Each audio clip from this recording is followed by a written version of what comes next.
À l'aube du deuxième jour, Gabriel de Montclair se tenait devant la porte de roble du cottage de Bréval, les bottes couvertes de poussière après 4 kilomètres de marche dans la brume d'octobre. Et il comprenait enfin que certaines promesses tuent plus sûrement que les lames. Derrière la porte, Madeleine Aubert avait déjà descendu les 3 ramillettes de Romero des Vigas sombres, les avait attachées avec de la corde brute et préparé son départ avec la précision d'une femme qui avait appris depuis longtemps que les hommes qui disent « je reviens » ne reviennent pas toujours. Il avait dit « donne-moi une semaine pour t'oublier ». Elle avait compris « je ne reviendrai jamais ». Mais il était revenu trop tôt, avant que l'honneur ne le tue comme il avait tué son père, et ce qu'il ne savait pas encore, c'est que cette maison avait déjà été le théâtre d'une tragédie identique 30 ans plus tôt, et que la femme qui allait ouvrir cette porte possédait désormais toute la vérité. Quand Madeleine tourna la poignée et vit son visage défait par l'insomnie et la défaite, elle ne dit rien. Elle se contenta de reculer d'un pas pour le laisser voir ce qu'elle avait fait de sa cuisine en 48 heures. L'aube d'octobre répandait une lumière froide et dorée sur le chemin de terre qui menait au cottage de Bréval. Gabriel de Montclair marchait depuis plus d'1 heure, les épaules serrées dans son manteau de voyage, les bottes lourdes de poussière et d'humidité. Il avait quitté le château avant que les domestiques ne se réveillent, avant que sa mère Louise ne descende pour le petit déjeuner, avant que quiconque puisse lui demander où il allait. Il n'avait pas pris son cheval. Monter à cheval lui aurait donné le temps de changer d'avis, de faire demi-tour, de se convaincre que l'honneur exigeait qu'il attende les 5 jours restants. Mais il n'avait pas dormi depuis 2 nuits. Et ce matin-là, avant l'aube, il s'était réveillé avec une certitude physique qui ressemblait à une défaite. Il ne pouvait pas attendre 1 semaine. Il ne pouvait même pas attendre 1 jour de plus. Le cottage apparut au détour du chemin, petit et sobre, avec ses murs de pierre grise et son toit d'ardoise sombre. La fumée montait de la cheminée, elle était réveillée. Gabriel s'arrêta à 20 mètres de la porte, le souffle court, les mains tremblantes. Il avait prononcé les mots 2 jours plus tôt. Debout dans cette même cuisine, incapable de partir, mais incapable de rester. « Donne-moi 1 semaine pour t'oublier ». Les mots lui avaient semblé justes, honorables, nécessaires. Il lui avait semblé être la seule chose qu'un homme d'honneur pouvait dire à une femme qu'il ne pouvait pas épouser. Il frappa à la porte. Le silence qui suivit dura si longtemps qu'il crut qu'elle ne répondrait pas. Puis il entendit des pas légers sur le plancher de bois.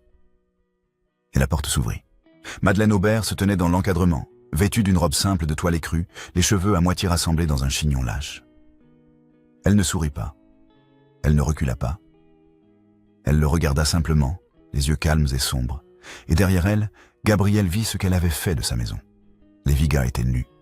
Les 3 ramillettes de Romero qui pendaient toujours des poutres sombres, ceux qu'il avait vus à chaque visite, suspendus comme des sentinelles parfumées au-dessus de la table, avaient été descendus.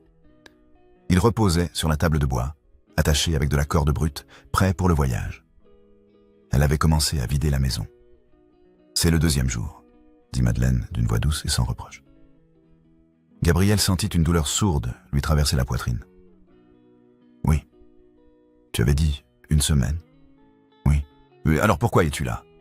Il ne répondit pas immédiatement.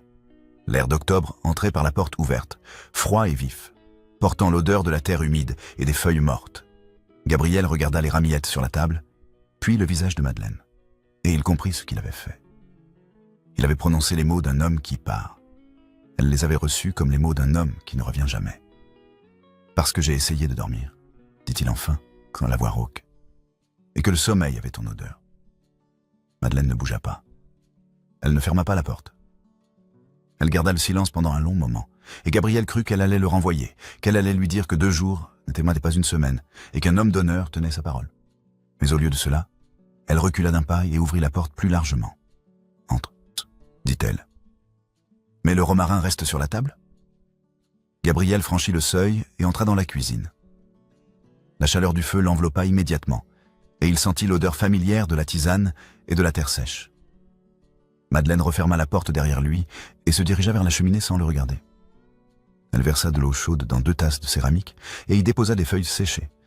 Gabriel resta debout près de la table, les mains le long du corps, incapable de bouger. « Assieds-toi », dit Madeleine. Il s'assit. Elle posa une tasse devant lui et s'assit en face, les mains autour de sa propre tasse. Pendant un long moment, aucun d'eux ne parla. Gabriel regardait les ramillettes attachées au centre de la table, les nœuds serrés, la corde brute. Il comprenait maintenant ce qu'il signifiait. Elle n'avait pas attendu. Elle avait préparé son départ pour ne pas être celle qui reste.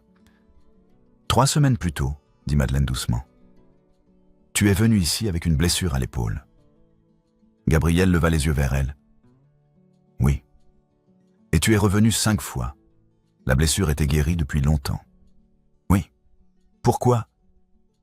Gabrielle serra les doigts autour de la tasse chaude. Parce que je ne pouvais pas rester loin. Madeleine hocha la tête lentement, comme si elle avait attendu cette réponse. Et maintenant, tu es revenue le 2e jour. Pas le 7e, le 2e. Oui, ce qui veut dire que tu n'as pas pu tenir ta promesse. Gabrielle sentit la chaleur monter dans sa gorge. Non, je n'ai pas pu. Madeleine le regarda pendant un long moment, et Gabrielle vit quelque chose bouger dans ses yeux. Pas de la colère, pas de la joie, mais quelque chose de plus profond et de plus silencieux. Elle posa sa tasse sur la table et se leva. Elle se dirigea vers la fenêtre et regarda dehors, les bras croisés sur sa poitrine. « Mon père est mort quand j'avais 16 ans. Ah, faites-en !» dit-elle sans se retourner. Il est parti un matin en disant « Je reviens ». Il n'est jamais revenu. On l'a retrouvé sur le chemin de Saumur, le cœur arrêté. Gabrielle ne dit rien. Il attendit. « Mon mari est mort 3 ans après notre mariage », continua Madeleine. Il est parti travailler à la serrerie en disant « Ce soir ». Il n'y a pas eu de soir. Une poutre est tombée. Il avait 24 ans. Elle se retourna et le regarda. Un homme qui dit « Je reviens » ne revient pas toujours. Gabrielle sentit les mots comme un coup dans la poitrine. Et s'il revient? Alors il devra expliquer pourquoi il est parti. L'attente qui suivit fut longue et dense, remplie du crépitement du feu et du bruit lointain du vent dans les arbres. Gabrielle comprit qu'elle ne parlait pas seulement de son père ou de son mari.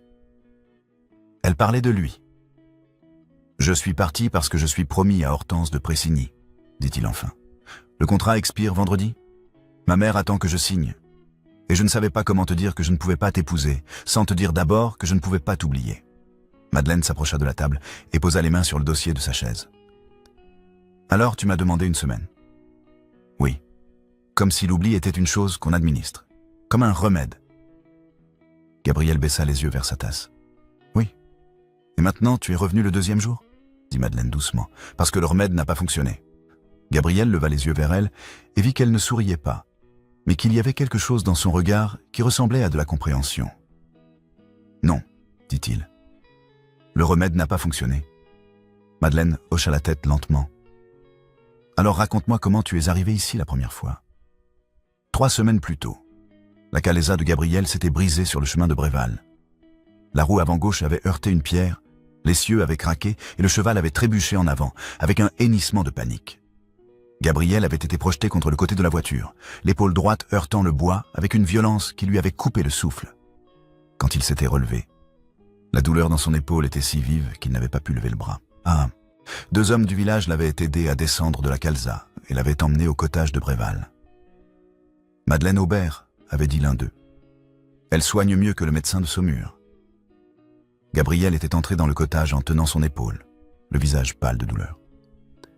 Madeleine l'avait fait asseoir près de la cheminée, avait retiré sa veste avec des gestes précis et efficaces, et avait examiné son épaule avec des mains qui ne tremblaient pas. Elle n'avait pas demandé son nom, elle n'avait pas demandé d'où il venait. Elle avait simplement diagnostiqué une luxation partielle, remis l'articulation en place avec une fermeté qui avait arraché un cri à Gabrielle, puis appliqué un cataplasme chaud qui sentait la lavande et l'arnica. « Ne bougez pas le bras pendant 3 jours », avait-elle dit en attachant un bandage autour de son épaule. « En que revenez dans 1 semaine pour que je vérifie la guérison. » Gabrielle avait obéi. Il était revenu 1 semaine plus tard, l'épaule encore douloureuse, mais fonctionnelle. Madeleine avait retiré le bandage, examiné l'articulation, et déclaré que tout guérissait bien. Elle lui avait donné un flacon d'huile de millepertuis pour masser la zone endolorie. Gabrielle avait payé, l'avait remercié, et était parti. Mais il était revenu 2 jours plus tard. Cette fois, il n'y avait pas de prétexte médical. Il avait frappé à la porte, au milieu de l'après-midi, et quand Madeleine avait ouvert, il avait dit qu'il voulait la remercier à nouveau pour les soins qu'elle lui avait prodigués. Madeleine l'avait regardé avec une expression indéchiffrable, puis l'avait invité à entrer. Elle lui avait servi une tisane, et ils avaient mince parlé pendant 1 heure, de la récolte, du temps, des herbes qu'elle cultivait dans son jardin. Gabriel avait observé la maison pendant qu'il parlait. Les vigas sombres au plafond. Les ramillettes de Romero suspendues au-dessus de la table. L'odeur de terre et de plantes qu'il séchées qui imprégnait chaque recoin. Il avait remarqué la façon dont elle bougeait dans cet espace, avec une économie de gestes qui parlait de solitude et de compétence. Il était revenu une 3e fois. Puis une 4e. À la 5e visite, il n'y avait plus aucun prétexte, et tous les deux le savaient. C'était la 3e semaine. Gabriel était arrivé en fin d'après-midi, et Madeleine l'avait laissé entrer sans poser de questions. Elle lui avait servi une tisane dans la même tasse de céramique qu'elle utilisait toujours, et ils s'étaient assis à la table. Cette fois, leurs doigts s'étaient touchés sur la tasse chaude, un contact de 10 secondes qui avait brûlé plus fort que le feu dans la cheminée. Madeleine avait retiré sa main en premier. « Vous vivez seul », avait dit Gabriel. « Depuis toujours.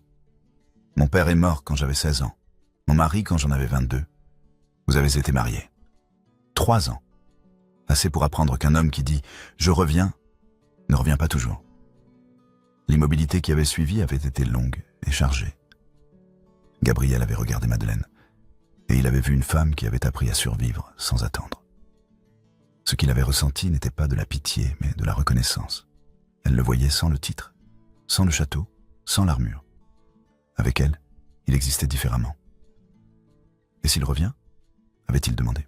Madeleine l'avait regardé avec des yeux qui savaient trop de choses.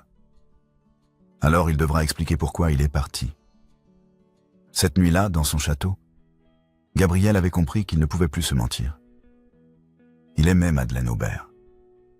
Il l'aimait d'une manière qui le terrifiait, parce qu'elle n'était pas Hortense de Pressigny, parce qu'elle n'appartenait pas à son monde, parce que l'aimer signifiait trahir une promesse faite 5 ans plus tôt. Le contrat Pressigny expirait vendredi. Sa mère attendait sa signature, et Gabriel savait qu'il ne pouvait pas signer.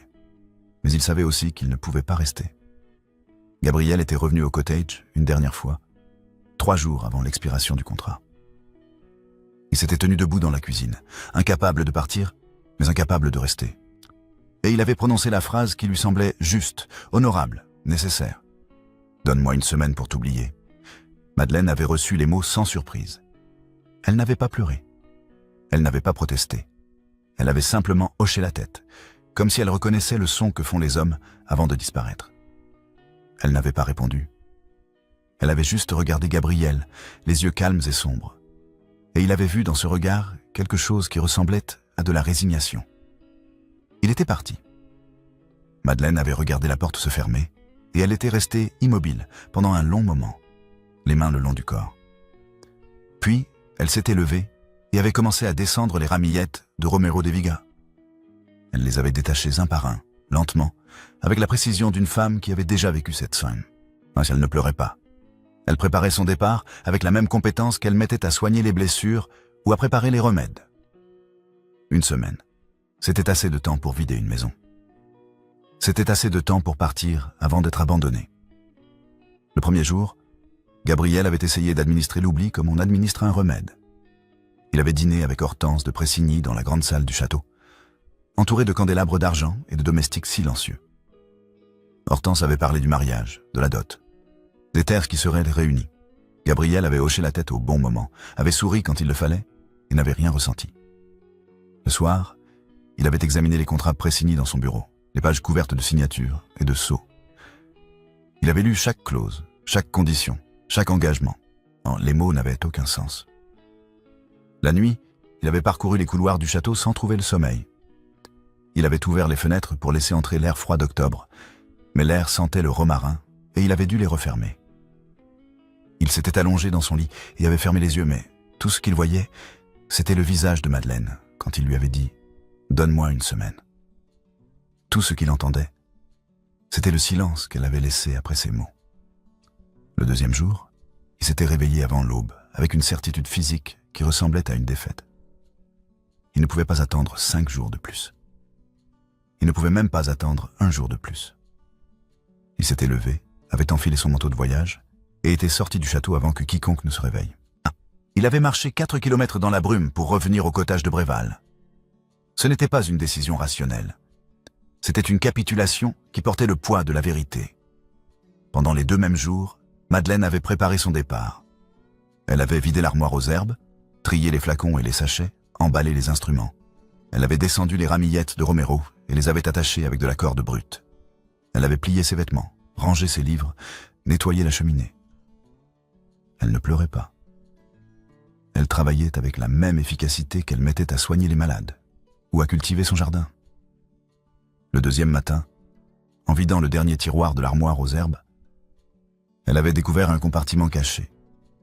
C'était une petite niche creusée dans le bois, au fond du meuble, dissimulée derrière une planche mobile. À l'intérieur, il y avait un cahier relié de cuir brun, épais et usé par le temps. Madeleine l'avait sorti avec précaution et l'avait ouvert. Les premières pages étaient couvertes d'une écriture fine et régulière, des recettes de riz et même de remèdes, des notes sur les plantes, des observations sur les saisons de récolte. Ce n'était pas l'écriture de son père.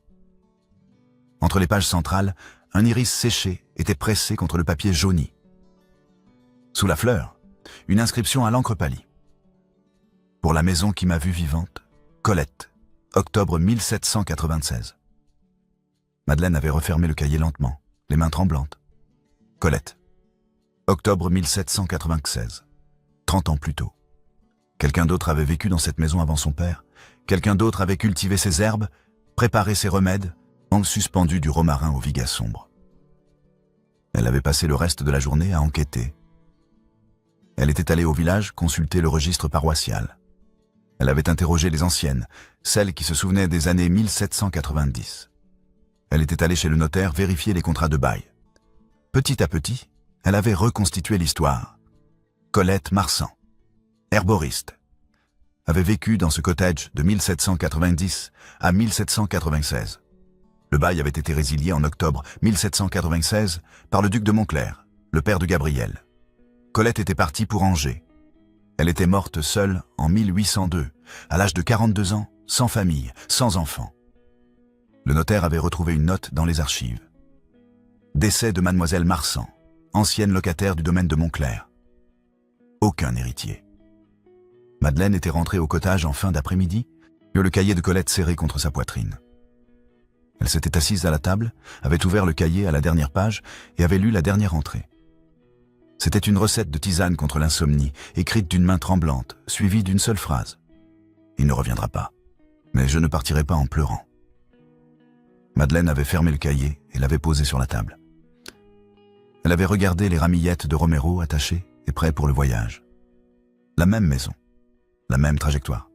30 ans plus tôt. Le matin du 2e jour, après que Gabriel soit parti du cottage, Madeleine entendit le bruit d'un carrosse sur le chemin. Elle se leva et regarda par la fenêtre. Un carrosse noir aux armoiries de Montclair s'arrêta devant la porte. Une femme en descendit, grande, élégante, vêtue d'une robe de voyage sombre. Madeleine reconnut immédiatement Louise de Montclair, la mère de Gabriel. Elle l'avait vue une fois au marché de Saumur, entourée de domestiques et de déférences. Madeleine ouvrit la porte avant que Louise ne frappe. « Madame la duchesse » dit-elle calmement. Louise la regarda avec une expression indéchiffrable.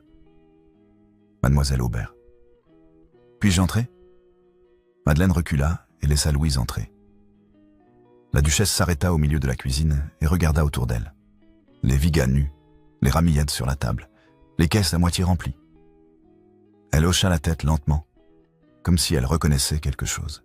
« Je vois que vous préparez votre départ, » dit Louise. « Oui. »« C'est bien. » Louise se tourna vers Madeleine.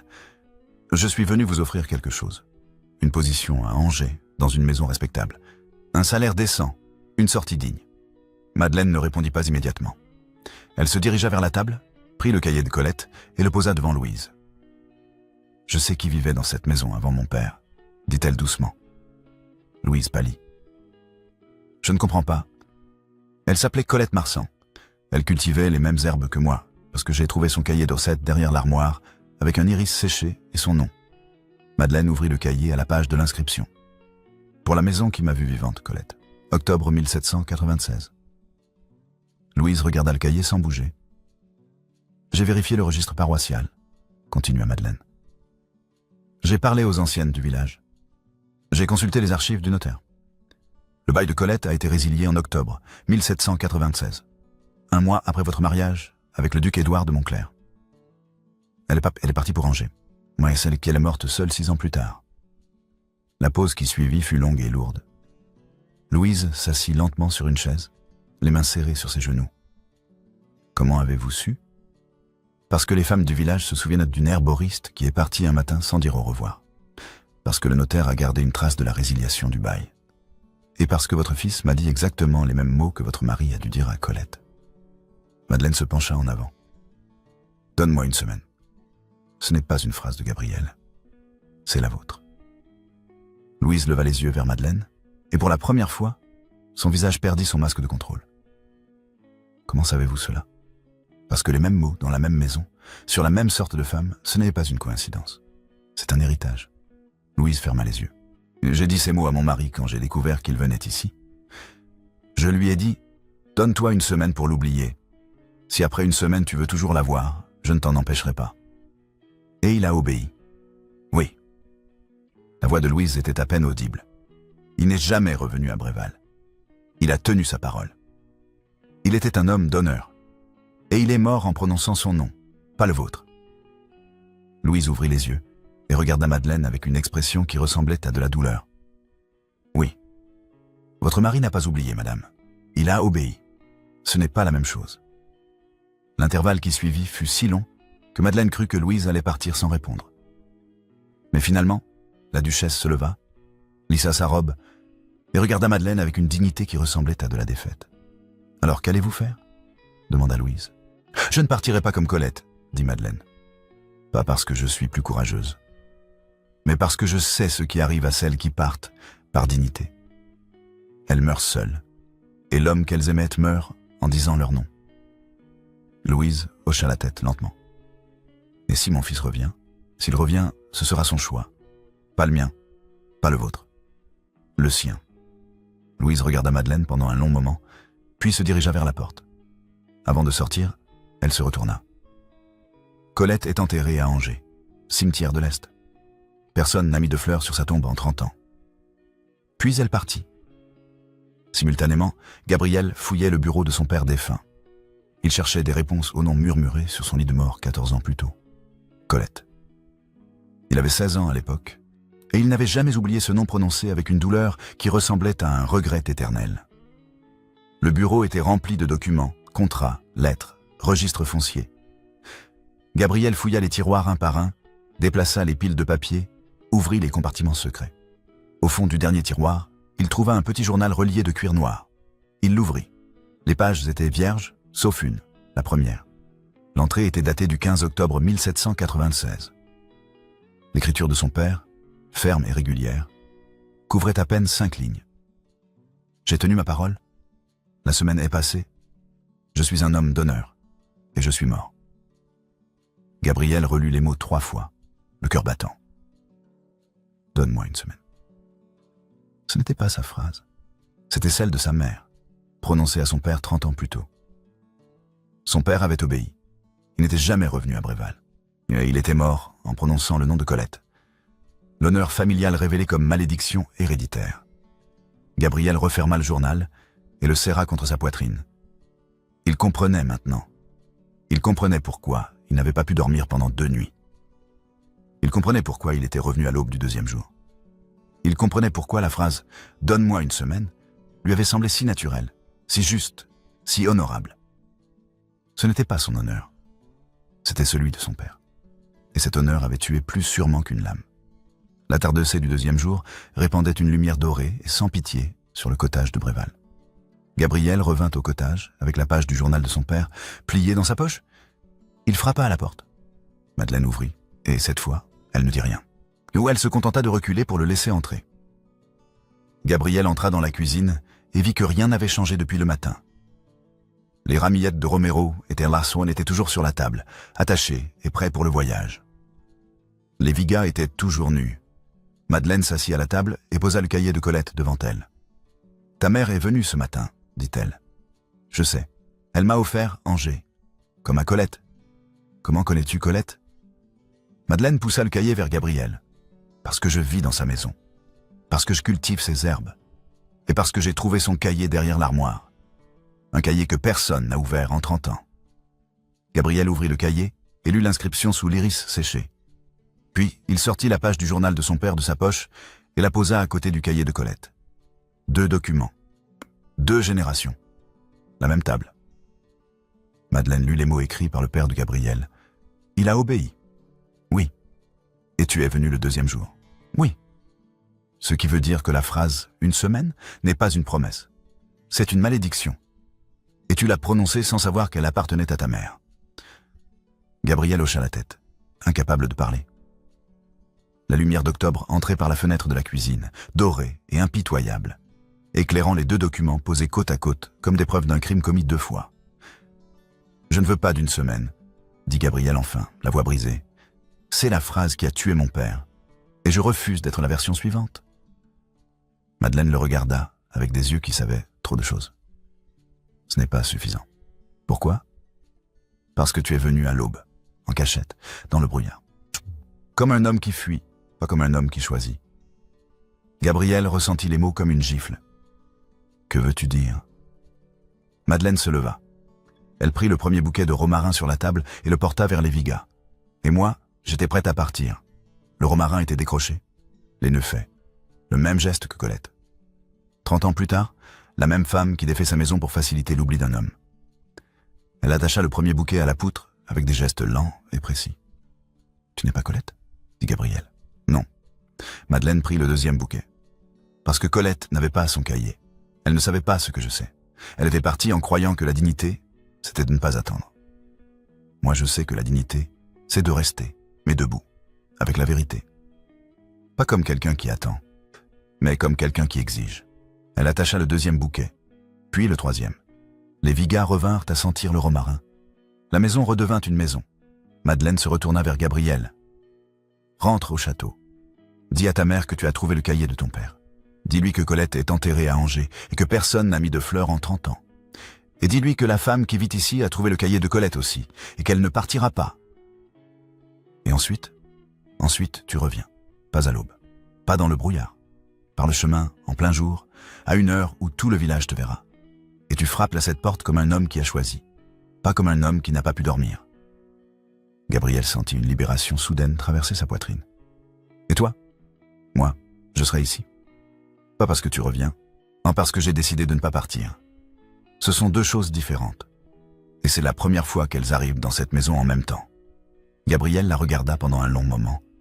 Puis, il hocha la tête, se leva et sortit du cottage sans dire un mot de plus. Le 3e jour, à midi, le soleil d'octobre brillait haut et clair dans un ciel sans nuages. Madeleine était dans son jardin, agenouillée près des plants de lavande, quand elle entendit des pas sur le chemin. Elle se redressa lentement et tourna la tête.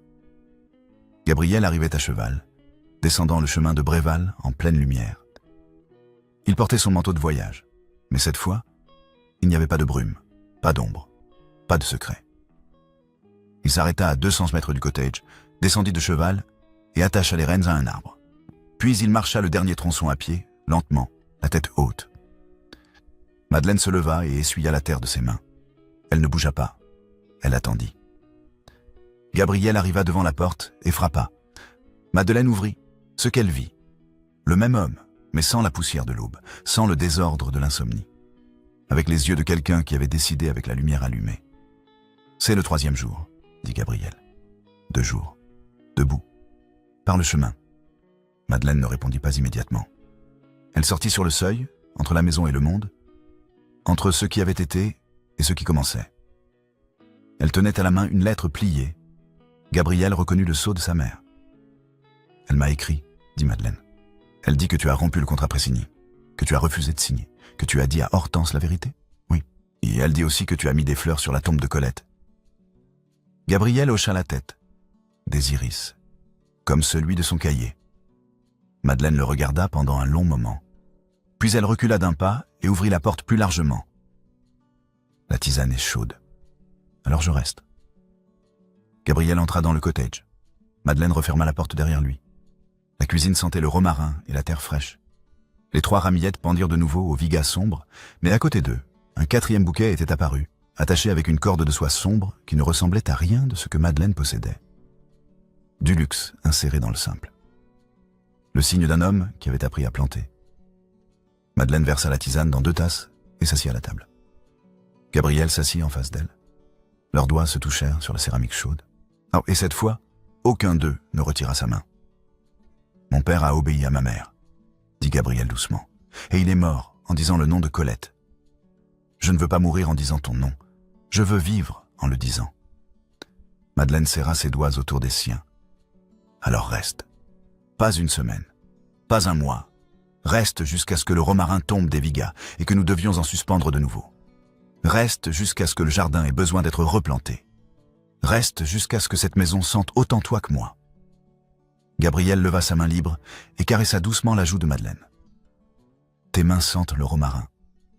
Les tiennes sentent le cuir et la soie. » Madeleine se leva lentement, contourna la table et se tint devant Gabriel.